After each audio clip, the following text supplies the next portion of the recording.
گوجری زبان میں اپڈیٹ سنیے۔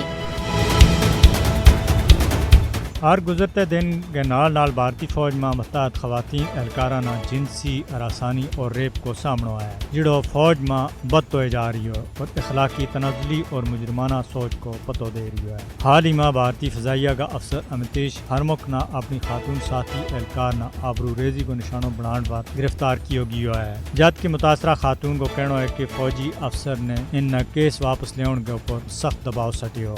دسمبر 2020 میں دوست کی ترمت کو ریپ کرن پر ایک بھارتی کرنل پر اتر پردیش میں مقدمہ قائم کیا گیا تھا۔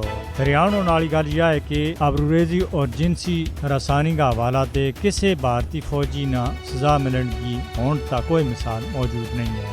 اتنا ہی نہیں بلکہ بھارتی فوجی کالا قوانین کی پشت پناہی میں اپنا غیر قانونی زیر قبضہ جموں کشمیر میں خواتین کی بے حرمتی اور آبروریزی نہ جنگی ہتھیار کا طور پر استعمال کر رہا ہے۔ 1989 دے ہون تک 11,246 خواتین نہ جنسی ہراسانی اور ریپ کو نشانوں بنایا گیا ہے۔ گزرے سال فروری میں ضلع بانڈی پورہ میں مبینہ طور پر بھارتی فوجیوں نے ایک 9 سالہ بچی نہ اغوا کرن اور ریپ کو نشانوں بنانے کی کوشش کی تھی۔ کشمیر کا حالات پر ڈونگی نظر رکھنے والا مبصرین کو کہنا ہے کہ ضلع بانڈی پورہ میں بھارتی فوجی اہلکاراں کے ہاتھوں ایک کمسن بچی نہ اغوا کر کے لے جانے کی کوشش پہلا واقعہ نہیں ہے۔ ضلع کپواڑہ کا کنن پوشپورہ نامی دیہات میں 23 اور 24 فروری 1991 کی درمیانی رات میں بھارتی فوجیوں نے تلاشی آپریشن کی آڑ میں 100 خواتین کو گینگ ریپ کیا تھا۔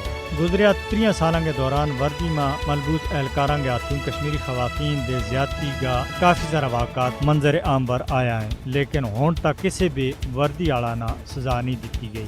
انسانی حقوق کی تنظیموں کا طرف سے 1989 دے بھارتی فوج پر ریپ، بدفعلی، واٹر بورڈنگ، بجلی کا جھٹکا لاؤن اور سون نہ دیون جیسا الزامات عائد کیا جاتا رہا ہے۔ اقوام متحدہ جیسا عالمی ادارہ نے چاہیے کہ وہ ان تمام واقعات کی آزادانہ تحقیقات کرے۔